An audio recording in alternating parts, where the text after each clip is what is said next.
Hey, I hope you're doing great. Hope you're finding the weekly rate update useful. Just want to take a couple minutes and go over some of the highlights of VA financing. I've been receiving more calls about VA financing and also have closed a few more transactions using VA financing so far this year than last year. So with VA financing, it's really one of the last zero down loan programs out there, and they also don't include mortgage insurance in the monthly payment.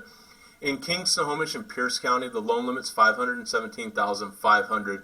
But VA does allow you to exceed those loan limits. Every county is going to have a little bit different loan limit.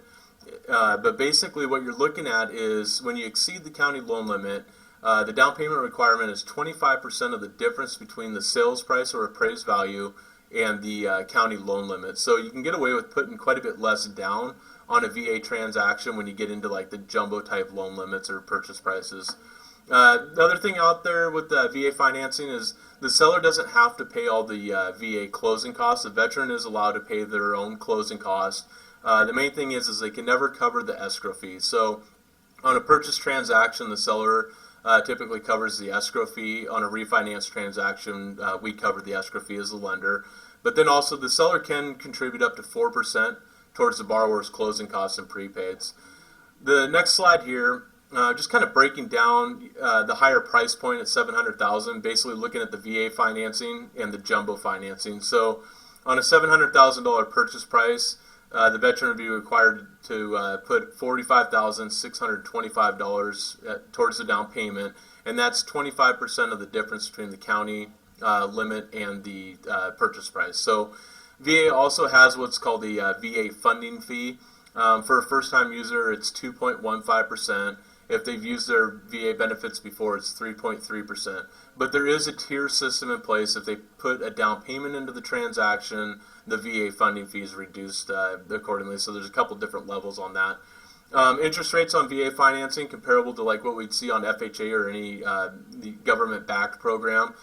Typically better than what you're looking at on conventional or jumbo. So 3.75% on this scenario here. And you can see here the total monthly payment, just using estimated property taxes and homeowners insurance, $3,795.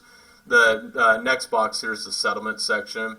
The 25% of the difference between the county loan limit and the sales price would be $45,625, plus closing costs and prepaid expenses. Figure about $54,592 total cash to close on a $700,000 purchase using the VA financing. Looking at a jumbo loan program, again $700,000, doing the minimum down payment of 10%. Total amount financed $630,000. Interest rate would be 4.125%, so about 0.3% higher in interest rate. And you can see the total monthly payment at $4,100 basically.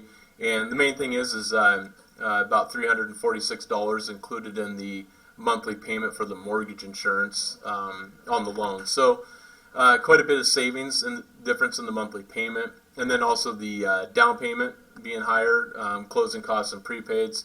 Total amount due at closing in this scenario would be $80,122. So VA is a great program, whether you're looking at a jumbo price point or the within the county loan limits. So the other great thing about VA is they qualify off of residual income. So debt to income ratios don't really carry any weight on a VA transaction. Basically, there's a different formula for calculating income where we net out their income, and then there's a certain residual income that needs to be met just based on the number of people in the household, that type of thing. So a lot of times you can get somebody approved higher on VA than you can on even FHA or conventional. And again, the interest rates are quite a bit better. So hopefully you find this video useful just for some quick highlights on the VA program. But any questions, don't ever hesitate to give me a call, 425-698-2917. Thank you and have a great day.